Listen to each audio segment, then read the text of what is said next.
am Anfang sind die Items nicht so wichtig und es ist nicht so schlimm, dass man kein CS-Pad hat. Da verdrehst du mir die Worte im Mund.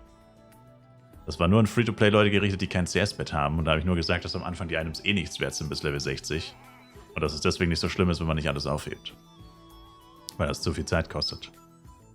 Was du machen solltest, immer bevor du in die Stadt gehst, immer dein gesamtes Inventar voll mit NPC-Items machen. Das habe ich gesagt.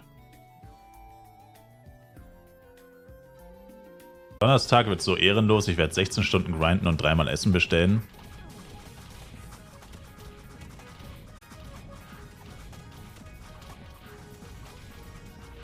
Einfach der echte Lottogewinner.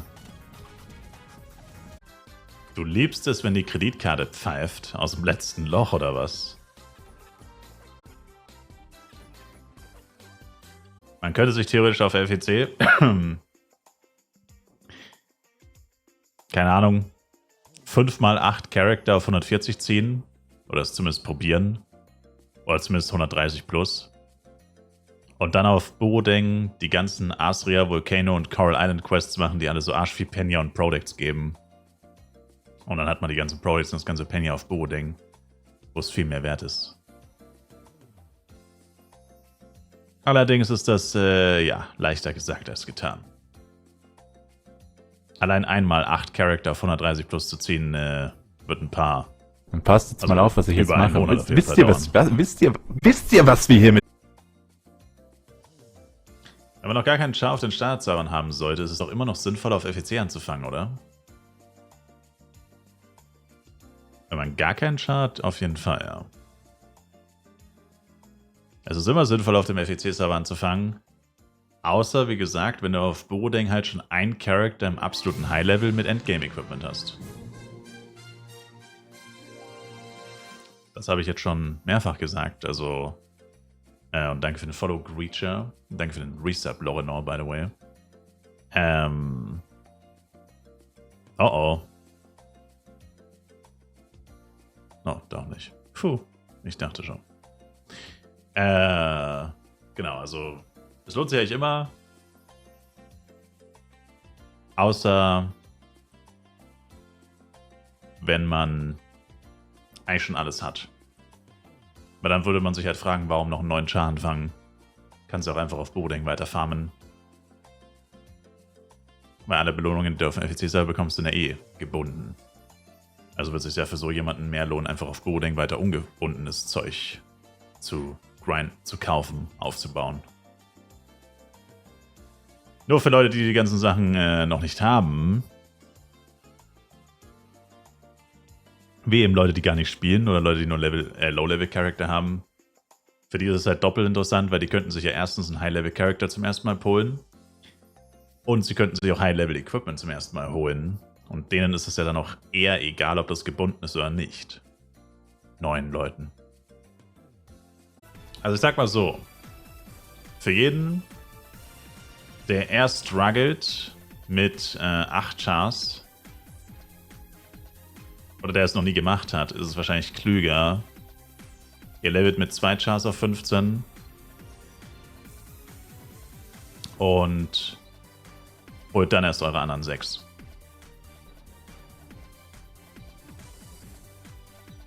Weil das halt angenehmer zum Spielen ist. Also ich bin mir nach wie vor relativ sicher, dass es maximal einen Unterschied von einer halben Stunde macht, wenn überhaupt. Welchen Weg man geht am Anfang. Also ich denke, die Unterschiede sind minimal.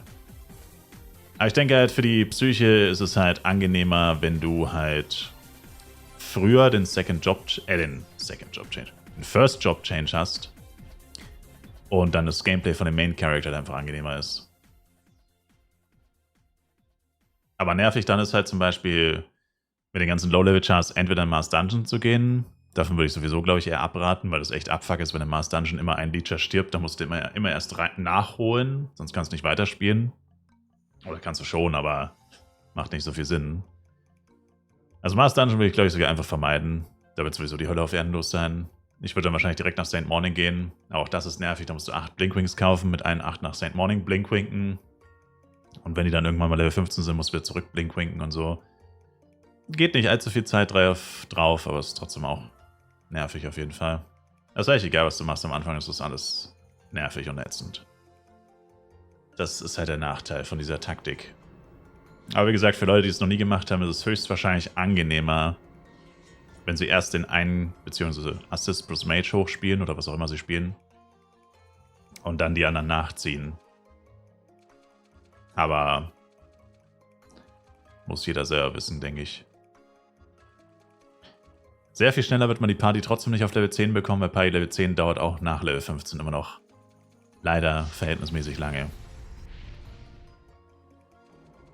Das ist schon ziemlich brutal, wie schwierig es ist, eine Party auf Level 10 zu kriegen am Anfang.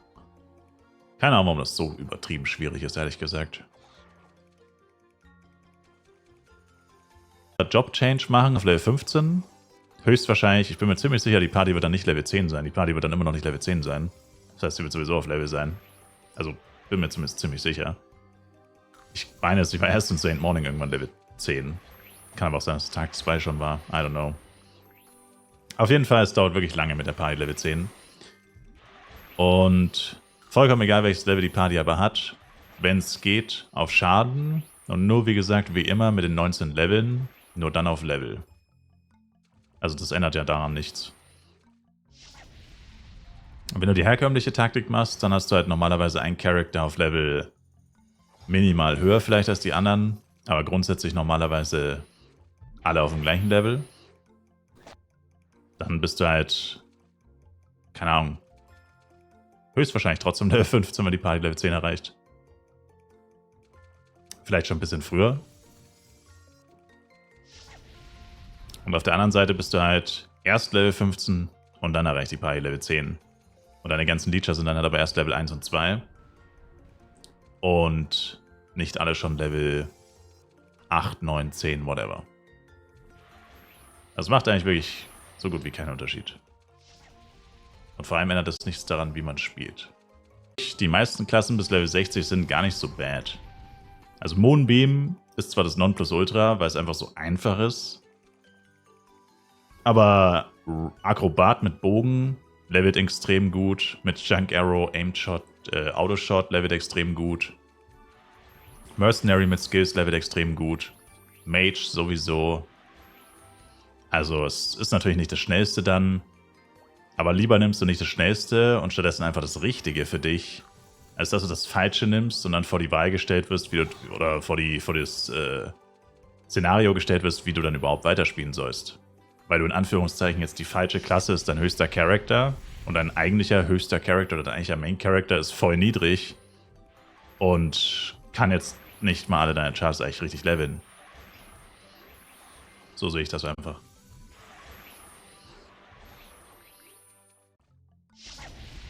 Also Bodeng wird einschlafen während FEC.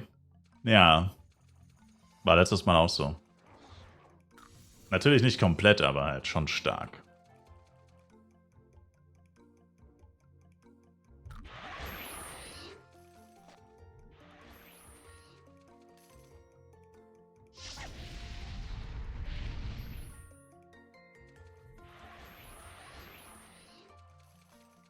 Also wird dafür Bodeng auf jeden Fall ruhig werden in der Zeit, ja.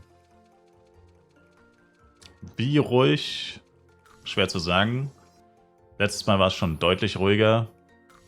Ich denke, dieses Mal wird es ein bisschen besser sein als letztes Mal, aber die allermeisten Leute werden trotzdem auf FEC spielen.